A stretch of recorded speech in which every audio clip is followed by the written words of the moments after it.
अण्णाभाऊ साठेंचा विजय असो, शहीद अण्णाभाऊ साठेंचा विजय असो, छत्रपती शिवाजी महाराजांचा विजय असो, छत्रपती शिवाजी महाराजांचा विजय असो, श्लोक अहिल्यादेवी होळकरांचा विजय असो, श्लोक अहिल्यादेवी होळकरांचा विजय असो.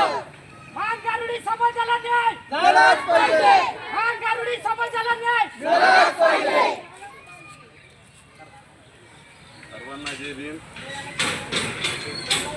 आज आपल्या आश्वी पोलीस स्टेशनच्या समोर आपल्यामध्ये सातत्याने सहभागी होत असणारा आपला मान गारुडी समाज या ठिकाणी आपल्या मुलाबाळांसह या शासनाला निवेदन देण्यासाठी या ठिकाणी उपस्थित आहे.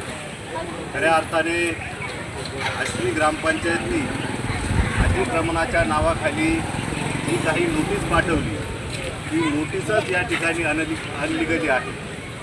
मुळात अशा पद्धतीचे कृत्य करत असताना या ठिकाणच्या ग्रामपंचायतीने विचार केला पाहिजे होता की हा मान गारुडी समाज आपल्या ग्रामपंचायतच्या रेकॉर्डप्रमाणे या समाजातील प्रत्येकाही सदस्याच्या नावावर साधी 1 इंचसुद्धा जागा नाही आणि अशा समाजाला त्या ठिकाणी बेघर करण्याचा प्रयत्न, त्यांच्या घरावर बुलडोझर फिरवण्याचा प्रयत्न या ग्रामपंचायतच्या माध्यमातून काही गावगुंडांनी केला की काय असा संशय आम्हाला या ठिकाणी येत आहे. मी शासनाला या ठिकाणी प्रश्न विचारतो की मान गारुडी समाज याला मानव म्हणून, मनुष्य म्हणून जगण्याचा अधिकार नाही का? जर खरंच तुम्हाला आश्वी बुद्रुक गावातील अतिक्रमणच काढायचं होतं तर मग ज्या ज्या लोकांना नोटिसा पाठवल्या, ज्या ज्या लोकांनी अतिक्रमणं केली ते सर्वच अतिक्रमण का काढली नाही, फक्त मान गारुडी समाजाचंच अतिक्रमण का काढलं हा सुद्धा या ठिकाणचा एक प्रश्न आहे. मला या ठिकाणी सांगू इच्छितो की खऱ्या अर्थाने या आश्वी गावामध्ये अनेक पुढाऱ्यांनी, अनेक कार्यकर्त्यांनी, अनेक त्या ठिकाणी आर्थिक व्यवस्थेमध्ये सक्षम असणाऱ्या लोकांनी भरपूर मोठ्या प्रमाणामध्ये अतिक्रमण केलेलं आहे. परंतु हे अतिक्रमण गोरगरिबावरच लादण्याचा प्रयत्न केला की काय अशा पद्धतीची शंका या निमित्ताने आपल्याला दिसून येते. मी आजच्या या सकल मातंग गारुडी समाजाच्या वतीने जी काही कालची घटना घडली या घटनेचा आपल्या सर्वांच्या वतीने आणि माझ्या रिपब्लिकन पक्षाच्या वतीने प्रथमतः जाहीर निषेध करतो. कारण हा मान गारुडी समाज सकाळपासून ते संध्याकाळपर्यंत आपली पोटाची खळगी भरवण्यासाठी कष्ट करतो, हमालीचं काम करतो. ज्या ज्या कामापासून त्याचा घाम निघतो असं कष्टाचं काम त्या ठिकाणी करत असतो आणि आपला उदरनिर्वाह चालवत असतो.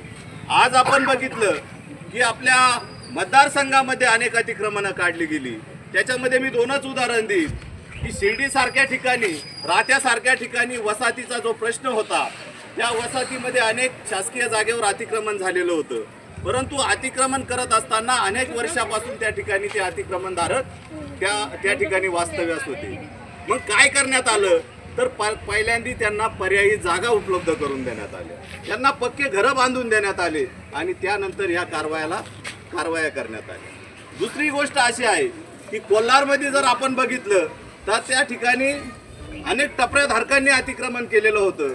तेही अतिक्रमण काढत असताना त्या ठिकाणी टपरीधारकाचं पुनर्वसन कशा पद्धतीने होईल याकडे पहिल्यांदा लक्ष देण्यात आलं आणि मगच ते अतिक्रमण काढण्यात आलं. म्हणजे याचा अर्थ असा होतो की हा मान गारुडी समाज त्या ठिकाणी एक इंचच्या जागेसाठी तडफडत आहे. आपल्याकडे अनेक वेळेस मागणी केलेली आहे परंतु त्यांना जागा आपण उपलब्ध करून दिलेल्या नाही. आणि आज आपण ऐन पावसाळ्याच्या तोंडावर त्या ठिकाणी अतिक्रमणासारखी कारवाई करतात, हे खऱ्या अर्थाने निषेधार्थ आहे. जर खरंच आपल्याला या लोकांचा विकास करायचा आहे, जर खरंच आपल्याला या लोकांचं व्यवस्थित राहणीमान उंचावायचं आहे तर मी 2-4 गोष्टीकडे आपलं लक्ष वेधू इच्छितो. का आपण जर बघितलं 2024 आणि 2025 या सालामध्ये आपल्या ग्रामपंचायतीला अनेक मृत्यूच्या नोंदी झाल्या या मान गारुडी समाजामध्ये. त्यामध्ये आपण प्रत्यक्षाने पाहिलं पाहिजे, या ठिकाणच्या ग्रामसेवकांनी पाहिलं पाहिजे, या ठिकाणच्या सरपंचांनी पाहिलं पाहिजे, या ठिकाणच्या बॉडीनी पाहिलं पाहिजे की ऐन 25 मध्ये प्रवेश करणाऱ्या आणि त्याच्या आतमध्ये असलेल्या तरुणांचा मृत्यू जास्तीत जास्त प्रमाणात झालेला आहे. 20 ते 25 तरुण केवळ या ठिकाणी व्यसनाधीन झाल्यामुळं व्यसनाच्या आहारी गेल्यामुळं त्या ठिकाणी त्यांचे लिव्हरचे त्रास झाले, काहींची तब्येती वीक होऊन त्या ठिकाणी मृत्यू झाले, असे अनेक मृत्यू झाले. मग जर खरंच आपल्याला यांना न्याय द्यायचा असेल तर या गावातील जे काही अवैध धंदे चालू आहेत, मग दारूच्या माध्यमातून असेल, तुमचे मटक्याच्या माध्यमातून असेल, जुगारीच्या माध्यमातून असेल, ते बंद करण्यासाठी तुम्हाला ठराव करण्यासाठी टाईम नव्हता का फक्त मांगारोडीचं अतिक्रमण काढायलाच टाईम होता? आपण प्रत्यक्षाने या ठिकाणी प्रश्न डॉक्टर बाबासाहेब आंबेडकरांचा दुसरा विषय असा आहे, जर खरंच तुम्हाला मात्र त्या ठिकाणी मांगारोडी समाजाचा राहणीमान उंचावायचा असेल, त्यांना शिक्षणाच्या प्रवाहात आणायचं असेल, तर आपण शिक्षणासाठी ग्रामपंचायत लेवलला आपल्याकडे सत्ता असताना किती वेळेस त्या ठिकाणच्या विद्यार्थ्यांना तुम्ही ड्रेस वाटप केले, तुम्ही वह्या पुस्तकं वाटप केल्या, त्यांना त्या प्रवाहनासाठी किती मार्गदर्शक शिबिरं घेतले, या पण गोष्टी आपल्या ग्रामपंचायतच्या माध्यमातून व्हायला पाहिजे होत्या. पण त्याकडे सुद्धा या ग्रामपंचायतीने कानाडोळा केलेला आहे. म्हणून मला या निमित्ताने एवढं सांगायचं आहे की जाणीवपूर्वक या समाजाला त्रास देण्याचं काम या निमित्ताने या ठिकाणी चालू आहे. जर तुम्हाला अतिक्रमण काढायचंच होतं तर मी सांगितल्याप्रमाणे या ठिकाणी ज्या ज्या गल्ल्या आहेत, ज्या ज्या रोड आहेत, त्या रोडला जे अतिक्रमण झाले ते सर्वच काढा ना. आम्ही कुठं म्हणतो नका काढू. आणि जर तुम्हाला खरंच आमच्या लोकांची, आमच्या मांगारोडी समाजाचं जर तुम्हाला खटकतंय त्या ठिकाणी राहणं, तर त्याचं पुनर्वसन का केलं नाही आजपर्यंत? 7 पिढ्यापासून जर हा मांगारोडी समाज त्याच ठिकाणी वास्तव्य करतोय, शासकीय JR प्रमाणे जर बघितलं तर त्या ठिकाणी शासन सांगतंय की जर ज्या ज्या ठिकाणी अतिक्रमण धारकांनी अतिक्रमण केलेलं असेल ते ग्रामपंचायत लेवलला कायम करण्यात यावं. मग ही भूमिका आपण का घेतलेली नाही? काय तुम्हाला नेमकं आता ह्या काळामध्ये ऐन पावसाळ्याच्या तोंडावर काय कारण होतं का तुम्हाला ते अतिक्रमण इतकं तुमच्या पोटामध्ये सलत होतं का? हा समाज पुढे येत नाही, तुम्हाला विरोध करत नाही म्हणून तुम्ही त्यांच्या पाठीमागे लागले का? परंतु या निमित्ताने मी इशारा देतो का जर मांगारोडी समाजाला परत जर कोणी बोट लावण्याचा प्रयत्न केला तर त्याच्या पाठीमागं केंद्रीय सामाजिक न्याय मंत्री रामदासजी आठवले साहेब यांचा रिपब्लिकन पक्ष आज सक्षमपणे उभा राहील आणि या समाजाला न्याय दिल्याशिवाय राहणार नाही.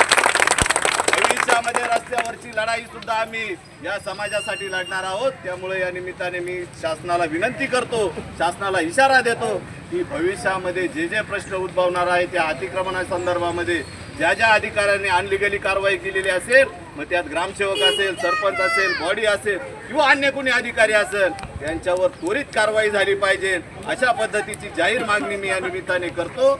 आणि आपण सर्वजण या ठिकाणी उपस्थित राहिला. आता त्यांना 3 दिवसाचा आपण अल्टिमेट देऊ. 3 दिवसामध्ये आम्हाला या कारवाई संदर्भात जर सविस्तर माहिती सांगितली नाही, ती कारवाई करण्यामागचं कारण सांगितलं नाही, या कारवाई संदर्भात नुसती फक्त मांगारोडी समाजाचेच तिथले अतिक्रमण काढले, अजून कुठल्या पद्धतीने कुठल्या ठिकाणचे अतिक्रमण काढले याचा जोपर्यंत खुलासा करत नाही तोपर्यंत मंगळवारपर्यंत आम्ही तुम्हाला थांबतोय. पण मंगळवार नंतर जर आम्हाला माहिती दिली नाही तर येत्या बुधवारी या ठिकाणी रिपब्लिकन पक्षाचा, मी फक्त मांगारोडी समाजाचा बोलत नाही, रिपब्लिकन पक्षाचा या ठिकाणी भव्य असा मोर्चा या पोलीस स्टेशनवर आणल्याशिवाय राहणार नाही, हाच इशारा या निमित्ताने देतो.